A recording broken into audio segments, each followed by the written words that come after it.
optimism and fear, not to start this symposium on pessimism. Very much to the contrary. I really think that action is possible because of the vision of how things might be, but combined with a sober understanding of how they really are. So my goal for this presentation is to give you sort of the story of this partnership and to describe our ongoing efforts as one of many possible ways forward. I'll try to draw some conclusions about what's worked well, where we are now, and how we're trying to improve things.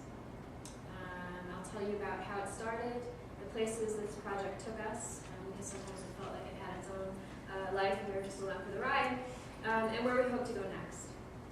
And then I'd like to wrap up with some observations about being an academic, since many of you, I imagine, are on that road, and what it's like doing interdisciplinary and collaborative work.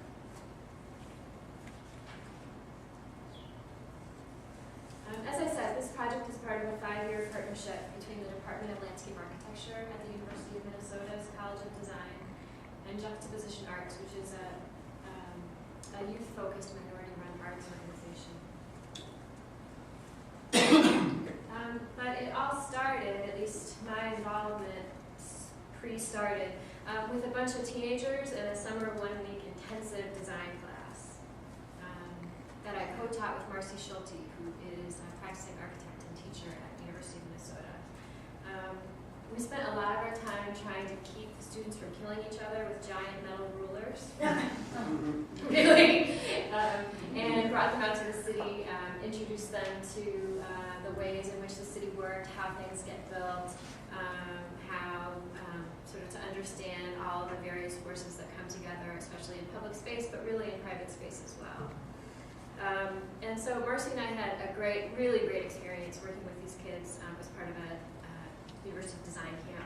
But we decided that we wanted to teach together again, but this time we wanted to practice on college students. And so we decided that we would partner up, we would teach a class on streets, on all the various kind of pieces of infrastructure and political decision making and action and daily lives that come together to make and shape streets. We were going to focus on Lake Street, which is a big corridor in Minneapolis that was going through a planning process to be redeveloped. And then a month before, so she was going to teach a seminar, I was going to teach a studio, we were going to overlap, we were going to read, it was going to be great. And then a month before classes started, I got a phone call from a former student at Satoko, hi Satoko, Muratake, who studied in the Department of Landscape Architecture.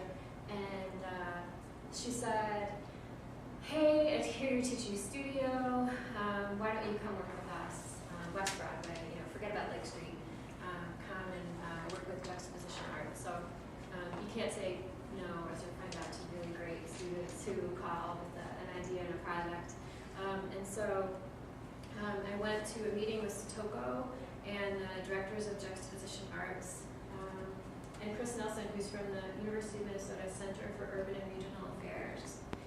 Sounds like a really dry name, but they're probably one of the best things at the University of Minnesota. All of their research projects are guided by questions that come from the community, and then they pair them up with faculty members or students, so it's not sort of faculty in search of a place to help.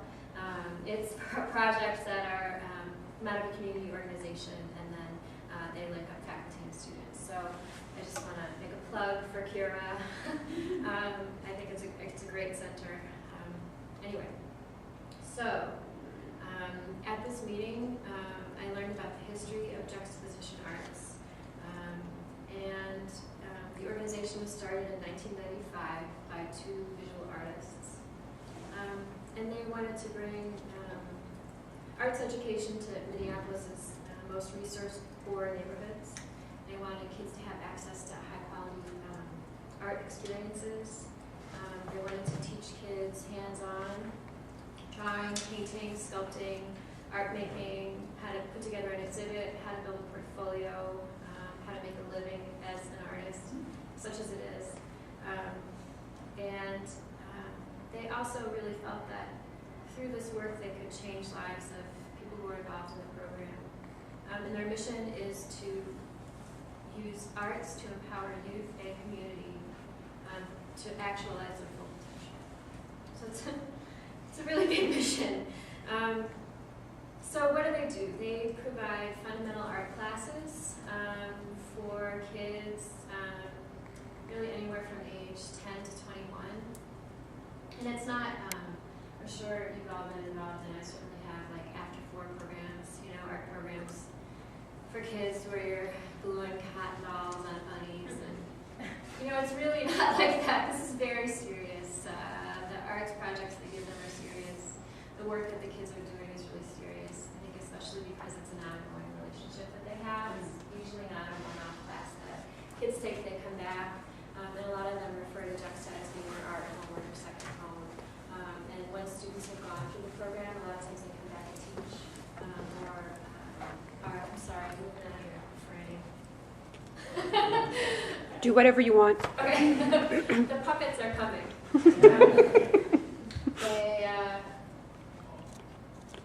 So they have these ongoing long-term relationships with their students and teach them all about art. And the other, I think, the thing that they're really well known for are their mural projects, which they've got, I think, almost 20 murals around different spots in downtown Minneapolis, especially on the north side, which we'll talk about in a little bit. The murals, the students come up with the ideas that they want to represent in the murals. A lot of them have to do with their ideas about the city, how the city is, how they want it to be. And I don't have an image of it, but I think the most powerful, and then they work with artists, resident artists, to design the mural and then to produce the mural.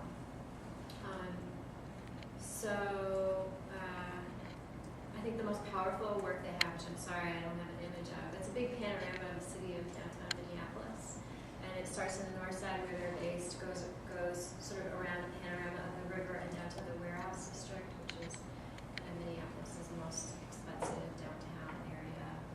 And it shows in the warehouse district politicians with money bags running around, people dancing in the streets and partying, and cops partying in the streets with people. And then when you swing around to the north side, and it's just a really grim scene. But these ideas, they come from the kids' understanding of the world they live in. They also come from an understanding of the roots of writing and hip hop as an art form. So I'll talk a little bit more about this later, but Juxta talks to the kids about the roots of the hip hop movement in the Bronx and what writing is versus tagging, how the work was a way for kids who didn't have a voice to express themselves in art of the city, and also an artistic movement that was in many ways very, very political, and I'll talk more about that. I'm getting off script. Stick to the paper. Juxta also talked about how arts education benefits kids, that kids who are involved in the arts over time, they gain skills that they don't get in core academic areas. Math and science, for example, teach you to find out the right answer, whereas in the arts, kids understand that in the real world, there's always more than one answer. And like I said, I think the success of Juxta with their students has been in terms of their long-term commitment. Juxtaposition was already convinced, even sort of before we started working together, that public spaces can be powerful tools, and art a powerful tool to create community. And this is an image of Juxta's building before and after they renovated it. What happened was they were renting space near the warehouse district that got redeveloped, and they had to give up their lease because it got to be too